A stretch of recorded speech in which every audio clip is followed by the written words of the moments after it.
Well, Parliament this week was once again dominated by the asylum seeker issue. And to discuss the ongoing debate, we're joined from Melbourne by former President of the Victorian Liberal Party, Michael Kroger. And in our Darwin studio, we have Bruce Hawker, Managing Director of Campaigns and Communications and a long-time advisor to the Labor Party. Gentlemen, thanks for joining us. Pleasure. Bruce Hawker, for years Labor opposed offshore processing on Nauru and Manus Island. For years they said it was push factors, not pull factors, that brought the boats. How humiliating is this for Labor to suddenly adopt a policy that goes against what they've been arguing for so long? Look, I think it has been a bit of a tough time for the government, but I suspect that they've been prepared to wear the humiliation involved in backing down in this way because the alternative was just to keep going on and on and on with this interminable problem about asylum seekers coming across our borders and, of course, risking people's lives as they did so. So I think in the short term they will obviously feel some real discomfort about it. I think in the longer term, though, it'll actually play to the government's hand because they won't have this issue to have to worry about going up into the election. Why didn't they move to solve it earlier? The High Court rejection of the Malaysia deal was 12 months ago now. Yeah, well, I think they were trying to get the opposition to come on board with the Malaysian affair, or the Malaysian solution, and they just couldn't get them on board. That would have solved the problem immediately, of course, if they'd been able to do that.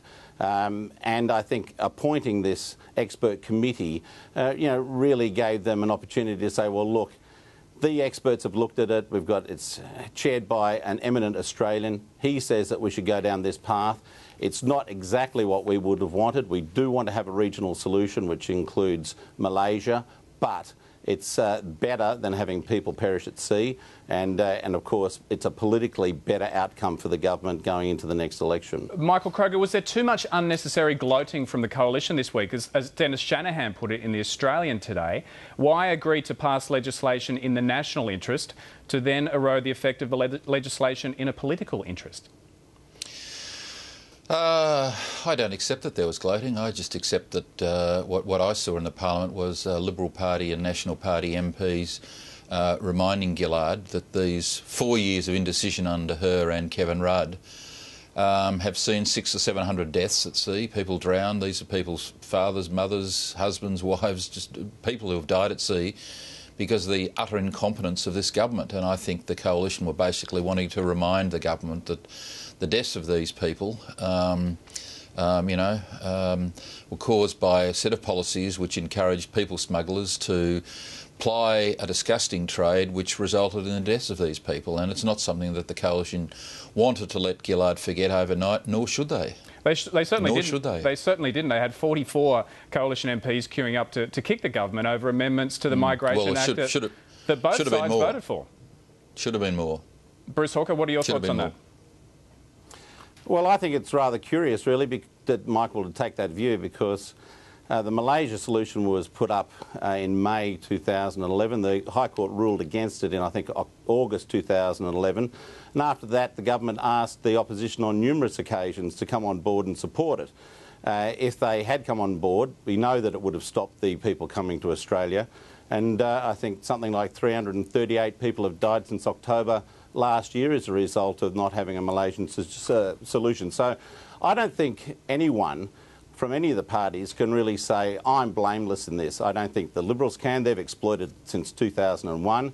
I don't think Labor can. They had real problems with the policy. It was a well-intentioned policy, but it wasn't working. And certainly the Greens party can't gloat about it and can't be sanctimonious about it either because they oppose a regional solution and processing in Malaysia. So I think everybody in the country would say, thank God that this is over now, that we can get past it. It was not the most edifying period in Australian political history, and let's see if we can make sure that it's not repeated.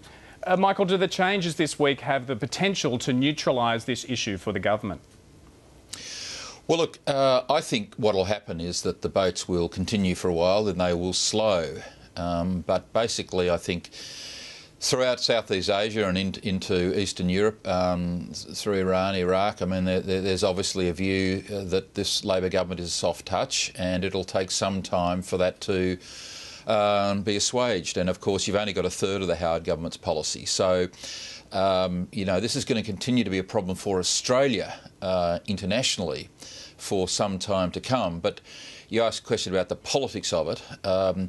What Gillard is trying to do is to get this issue off the agenda, irrespective of the cost to her personally. I mean, she's outraged all of the base of the Labor Party, who quite violently oppose what she's doing. But Gillard is prepared to sell out any policy in order to have another go at being Prime Minister. So Gillard's decided, let's get this off the agenda, any other problems off the agenda, and try and start again. She's basically trying to wipe the slate clean, get some clean air, and start again on some other policies. That's what she's trying to do.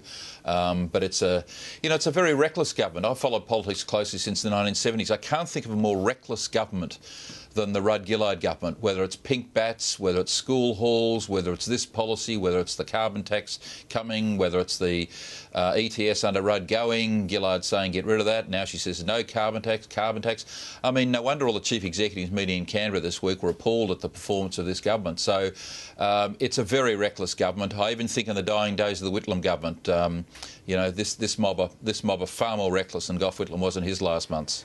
Bruce, Alan Kohler wrote a piece this week in the Business Spectator where he said Labor's chances of winning the election took a big step forward this week. He thinks the asylum seeker issue could be neutralised. He also thinks the carbon tax issue could be neutralised. And he thinks then, if that happens, the coalition has a looming problem funding what he called handouts without the taxes. Do you share Alan Kohler's view on that? Well, I think what we're going to see is a very big focus on Tony Abbott now, particularly his costings and his commitments that he's made. I think that's going to be an area where Labor's going to look hard and try to score some very real points.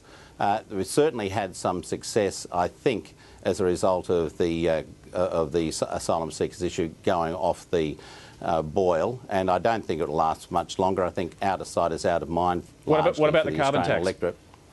And I think the carbon tax, polling has demonstrated that people don't feel as concerned about it now that the compensation package is in place. The big challenge, of course, is to take the opposition up and really start prosecuting an aggressive case against Tony Abbott and his costings, the way he's gone about being an opposition leader, and perhaps some of his record in government. The $900 million he stripped out of health funding when he was the health minister, work choices that came in when he was a minister for that portfolio when he was in the Howard government. These are the sorts of things that Labor has to get on with now if they're going to have any chance of winning the next election. Michael Kroger, is Tony Abbott about to face more scrutiny, and if so, is he up to it?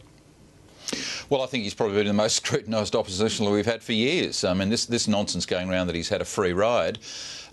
He's been under pressure on the carbon tax for as long as Gillard has been. He's been under pressure to prove his case, which he's done. And internationally, chief executives around the world have agreed with him. This conference I talked about, which was held in Canberra this week, 45% of chief executives said they're less likely to invest in Australia over the coming year.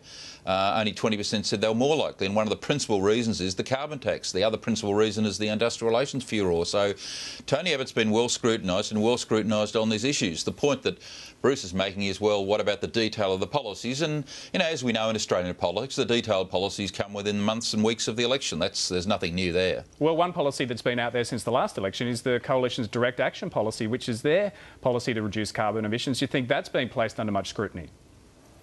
I think it's been under a hell of a lot of scrutiny. Greg Hunt's given thousands of interviews on it, and so's Tony Abbott. But, obviously in Australia today there is a slightly different view to those in Britain, for example, about climate change and the effects of climate change. I don't think Australians are as easily snowed as a lot of people overseas about the catastrophic effects which are allegedly going to happen, seas rising, houses being, sea level rising 6 metres to wash away houses on the seashore, etc., etc. I mean, the temperatures going through the roof, etc. I think there's a lot of doubt in Australia now about the extreme claims that have been made, and obviously people like Tim Flannery have created a lot of problems for the government in making these extreme claims that he has about the dams never being filled, etc. So, Bruce, quick response from you. Look, I just got to say that the scientific community who I trust say that climate change is a very real problem. It's coming our way. There are Pacific Island nations which are now making plans to leave their islands and move to places like New Zealand. The problem of climate change is a huge issue for the next generation, probably not for Michael and generation, not for my generation, but it will be for the next generation. And they'll be looking at the politicians that are leading the world now and asking them, what did you do in the war, Daddy? What did you do to make this a better and safer place? Because when places like Bangladesh go underwater, then you're in real trouble. All right, I want to move on now. Oh, Bruce, for goodness sake. Okay, I want to... Well, it's about 1 foot above the ground. You know, okay, well, Bruce, look, not so long ago, the United Nations said that by 2010 there'd be 50 million climate change refugees. You know how many there were? Nil. OK, let's move on. Well, let's talk about the High Court decision this week, which knocked back the tobacco industry's challenge to the government's plain packaging laws. Michael Kroger, was that a win for the government and a win for public health? Probably, well, certainly yes on the first count and probably yes on the second count. You know, look, whatever your views of smoking, there's no doubt that it causes serious health effects. I think that's established. And, you know, it certainly was a win for the government and the High Court. No doubt about that at all. Bruce, there's no evidence it will work because it's never been tried anywhere else. Is it a good policy? Well, it's got to start somewhere, and actually the world's looking at Australia now to see if this plain packaging approach is going to work, and I think that's why the tobacco companies are so nervous about it, why they spend so much money trying to stop it here in Australia, and while they're still going to try to stop it using the World Trade Organisation and other international treaties to stop it. They know that the pressure's on them now. The jury isn't out. It's come in and it's said, you know, cancer is causes smoking, and smoking causes cancer, and you've just got to get on with changing people's habits. Labor's done a big thing in introducing this legislation. The High Court's done the right thing in resisting the pressures from the tobacco industry to soften their stance. Bruce, to plain packaging of another kind now, and in Darwin, Labor candidates in the Northern Territory election don't have any Labor logos on their campaign posters. You're advising Labor in the NT at the moment. Was that your idea? No, it wasn't, but I think everybody knows the Henderson team and the way it's succeeding so well in the Northern Territory, and I think you'll see a bit more Labor signage in the coming days. But, you know, the focus here is very much on Paul Henderson. He's a big man in a big country, and people up here absolutely think that he's been getting the Territory moving. But what's that say about great things happening? What's that say about the state of the Labor brand, that candidates are openly disassociating them from the name ALP or Labor on their own campaign posters? Yeah, well, it comes and goes in plenty of campaigns. I see Labor writ big and Labor writ small. I've been following campaigns for a long time. Sometimes the Liberal Party have their name up in lights, and sometimes they have it down small.